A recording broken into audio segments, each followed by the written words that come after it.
சில விஷயங்கள் பார்க்க ரொம்ப பயங்கரமா இருக்கும். ஆனா அதுக்குள்ளதான் மிக ஆழமான ஒரு அழகு ஒளிஞ்சிருக்கும்னு சொல்லுவாங்க. நம்ம வாழ்க்கைய மாத்துற சக்தி கூட அப்படிதான். அது ரொம்ப மென்மையாவோ அமைதியாவோ வராது. ஒரு புயல் மாதிரி, ஒரு எரிமலை மாதிரி நம்மள உள்ள இருந்து உலுக்கி எழுப்பும். நாம இப்ப பார்க்க போறது ஒரு தெய்வத்த பத்தி மட்டும் இல்ல. இது நமக்குள்ளேயே இருக்கிற ஒரு நெருப்ப பத்தி. அந்த நெருப்ப காக்குற ஒரு உக்கிரமான, ஆனா அதே சமயம் கருணை நிறைஞ்ச ஒரு சக்திய பத்தி. யோசிச்சு பார்த்திருக்கீங்களா? நாம ஏன் சில விஷயங்கள் மேல இவ்ளோ தீவிரமான ஒரு ஆர்வத்தோட இருக்கோம்? ஒரு அநியாயத்த பார்க்கும்போது நமக்குள்ள வர்ற அந்த கோபம் எங்கிருந்து வருது? நம்மள நாமளே தாண்டி போகணும்னு தூண்டுற அந்த ஆழமான தேடல், அதுக்கு மூலம் எது? இந்த கேள்விகள் தான் நம்மளோட இந்த பயணத்தோட ஆரம்பம். பாருங்க, இந்த பைரவி யந்திரம் இது வெறும் ஒரு படம் இல்ல. இது நமக்குள்ள இருக்கிற சக்தியோட ஒரு மேப். ஒரு ஜியோகிராஃபி மேப் எப்படி மலைகளையும் நதிகளையும் காட்டுதோ, அதே மாதிரி இந்த யந்திரம் நம்ம உள் உலகத்தோட சக்திகளையும் அது எப்படி இயங்குதுன்னோ காட்டுது. இதுல இருக்கிற ஒவ்வொரு கோடும் ஒவ்வொரு முக்கோணமும் நம்ம உள் சக்தியோட வெவ்வேறு பரிமாணங்களை குறிக்குது. நடுவுல இருக்கிற அந்த புள்ளி தான் சக்தியோட மூலம். சுத்தி இருக்கிற வடிவங்கள்லாம் அந்த சக்தி எப்படி வெளிப்படுதுங்கிறதுக்கான குறியீடுகள். இது ஒரு பூஜை பொருள்ங்கிறத தாண்டி நம்ம கவனத்தை வெளியேர்ந்து நமக்குள்ள இருக்கிற ஆழமான அமைதியான மையத்துக்கு திருப்புற ஒரு வழிகாட்டி. இது ஒரு கண்ணாடி. நமக்குள்ள இருக்கிற பிரம்மாண்டத்தைய நமக்கு காட்டுற ஒரு கண்ணாடி.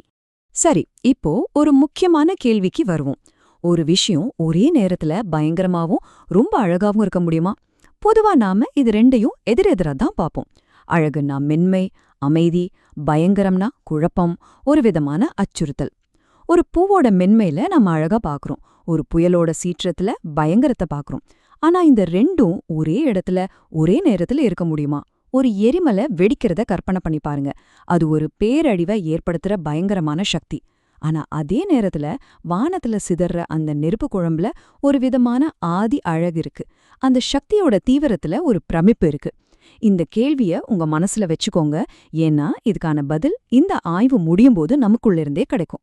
அழகும் பயங்கரமா ஒன்ன விட்டு ஒன்னு விலகி இருக்கிற விஷயங்கள் கிடையாது. நிறைய ஆன்மீக மரபுகள்ல தெய்வீக சக்தியை இப்படிதான் சொல்றாங்க.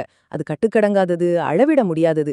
ஒரு பெரிய புயலோட சீற்றத்திலையும் காட்டாறு மாதிரி ஓடுற வெள்ளத்திலையும் கூட ஒரு ஈர்க்கிற அழகு இருக்கு. இங்க பயங்கரம்னா அழிவுன்னு அர்த்தம் இல்ல. அது அளவிட முடியாத சக்தியோட தீவிரம். அழகுங்கிறது அந்த சக்தியோட தூய்மையான உண்மையான வடிவம். ஒரு மாற்றம் நடக்கும்போது, பழையது அழியும்போது அது பயங்கரமா தெரியலாம். ஆனா அந்த அழிவுல இருந்து தான் புதுசு பொறக்குது.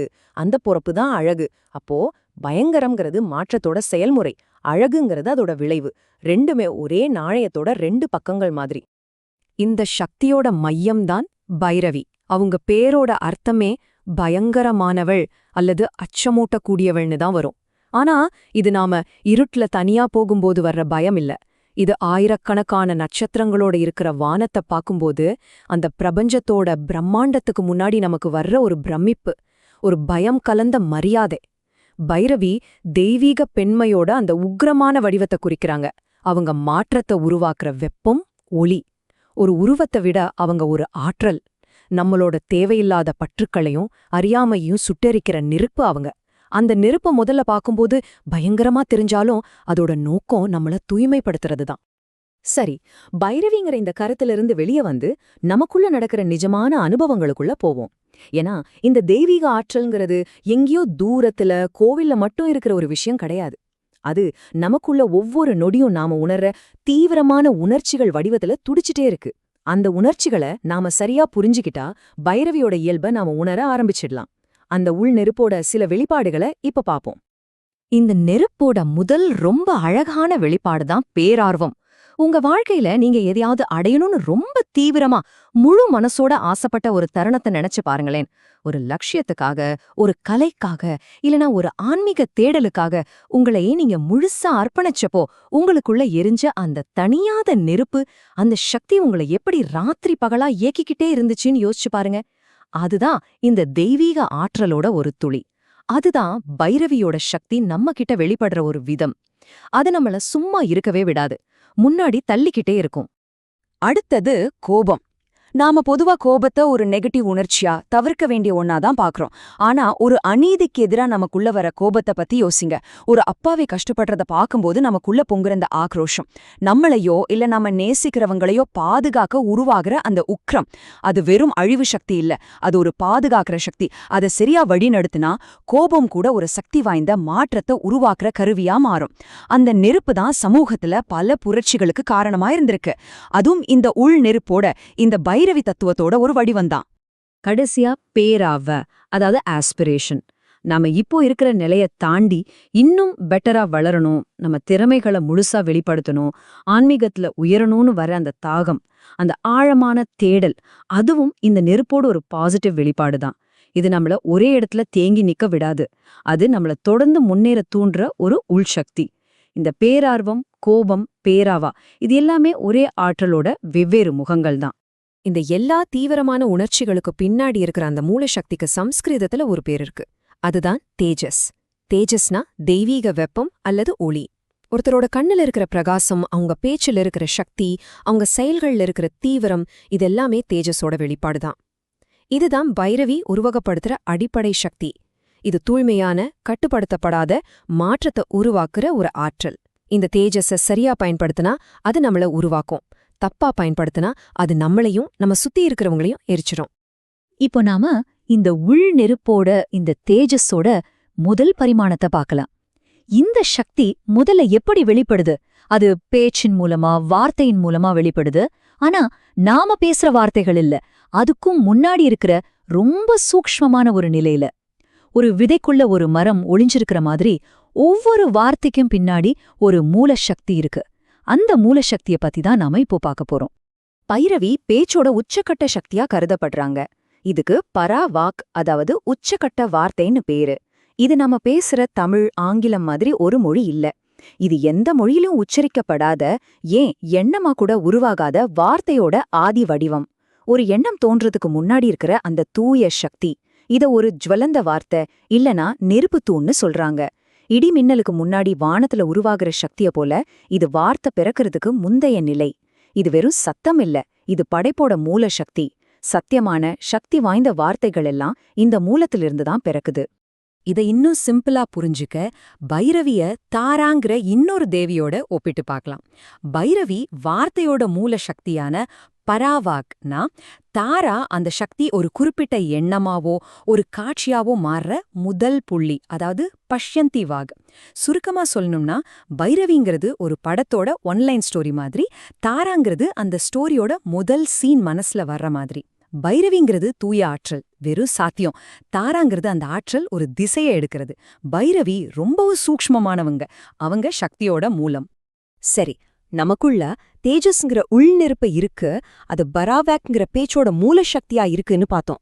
இப்போ இவ்ளோ சக்தி வாய்ந்த கட்டுக்கடங்காத இந்த ஆற்றலை எப்படி பயன்படுத்துறது, எப்படி ஒருமுகப்படுத்துறது? ஒரு லென்ஸ் சூரிய ஒளிய குவிச்சு ஒரு பேப்பரை எரிக்கிற மாதிரி இந்த உள் சக்திய எப்படி ஒருமுகப்படுத்துறது? இதுதான் பைரவியோட இரண்டாவது பரிமாணம். இங்க தபஸ்னு ஒரு முக்கியமான வார்த்தை வருது. தபஸ்னா உடனே தவம் இல்லனா கடினமான பயிற்சின்னு நாம மொழிபெயர்ப்போம். ஆனா அதோட உண்மையான அர்த்தம் அதை விட ஆழமானது. தபஸ்னா நமக்குள்ள இருக்கிற தெய்வீக சக்தியோட உக்கிரமான வடிவம். இது ஒரு லட்சியத்தை மேல நாம வைக்கிற ரொம்ப தீவிரமான, அசைக்க முடியாத கவனம். அந்த கவனம் எந்த அளவுக்கு தீவிரமா இருக்குன்னா, மத்த எல்லா தேவையில்லாத எண்ணங்களும், கவனச்சிதறல்களும், சின்ன சின்ன ஆசைகளும் தானாவே அந்த நெருப்புல எரிஞ்சு சாம்பலாயிடும். இது எதையோ கஷ்டப்பட்டு விடுறதில்ல, பெரிய ஒரு விஷயத்து மேல இருக்கிற பேரார்வத்தினால சின்ன விஷயங்கள் தானாவே உதிர்ந்து போயிடுறது. இந்த மேற்கோள் அதை அழகா சொல்லுது. தபசுங்கிறது ஒருவித பேரார்வத்தால வர்ற ஒழுக்கம். ஒரு விஞ்ஞானி தன்னோட ஆராய்ச்சியில முழுசா மூழ்கும்போது அவருக்கு பசியோ தூக்கமோ வெளி உலக நினைவோ இருக்காது. அவரோட முழு சக்தியும் அந்த ஒரு புள்ளியில குவிஞ்சிருக்கும். ஒரு விளையாட்டு வீரர் ஒலிம்பிக்ல தங்கம் ஜெயிக்கணும்னு பயிற்சி செய்யும்போது அவரோட வாழ்க்கை முறையே அந்த ஒரு லட்சியத்தை நோக்கிதான் இருக்கும். அது மாதிரி ஆன்மீக தேடல்ல ஒருத்தருக்கு வர்ற அந்த தீவிரமான, முழுமையான ஈடுபாடுதான் தபஸ். அதுதான் பைரவியோட சக்தியை ஒருமுகப்படுத்துற வழி. இப்போ பைரவியோட மூன்றாவது ரொம்ப முக்கியமான பரிமாணத்துக்கு வரும். நமக்குள்ள தேஜஸ்ங்கிற நெருப்பு இருக்கு, அது பராவாக்குங்கிற பேச்சோட சக்தியா இருக்கு. அத தபஸுங்கிற கவனம் மூலமா நம்ம வழிநடத்துறோம்.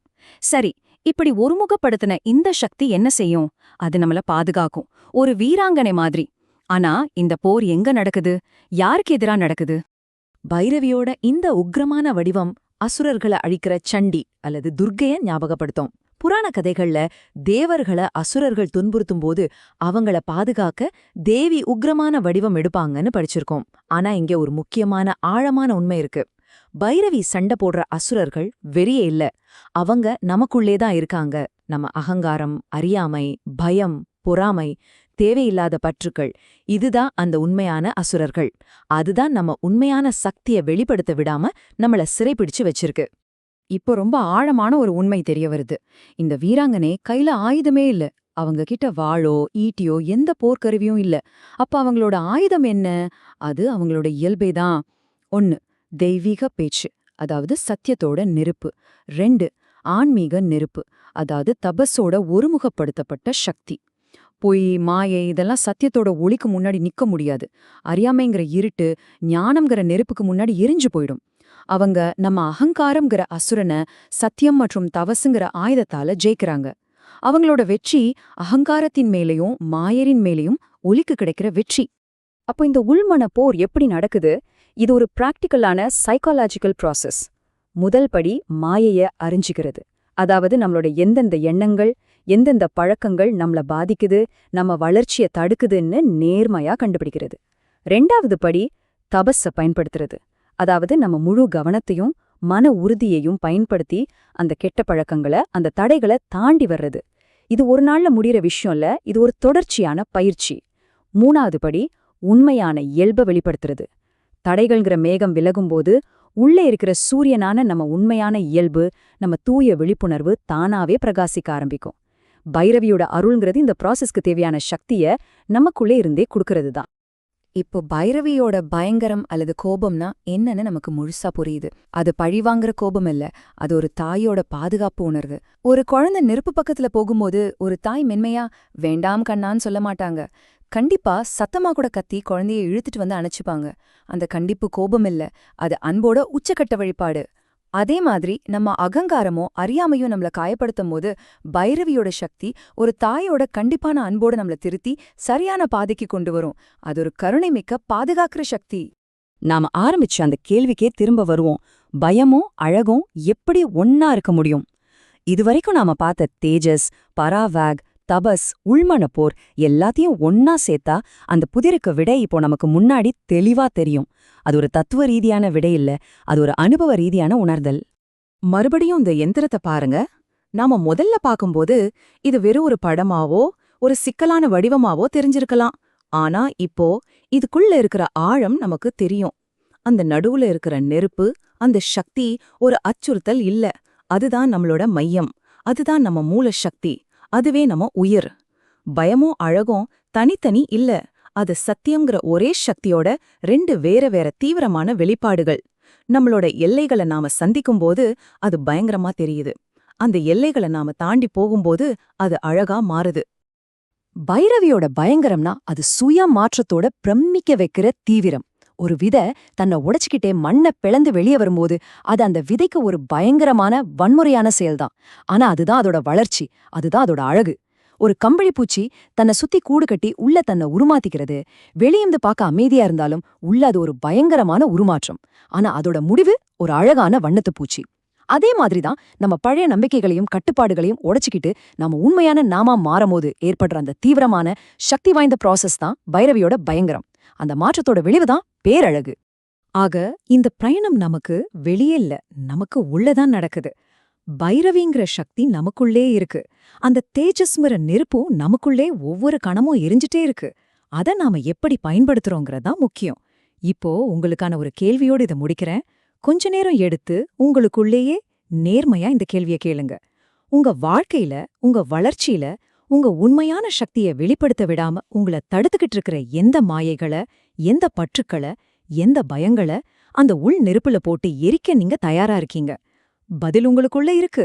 அந்த நெருப்பும் உங்களுக்குள்ள இருக்கு.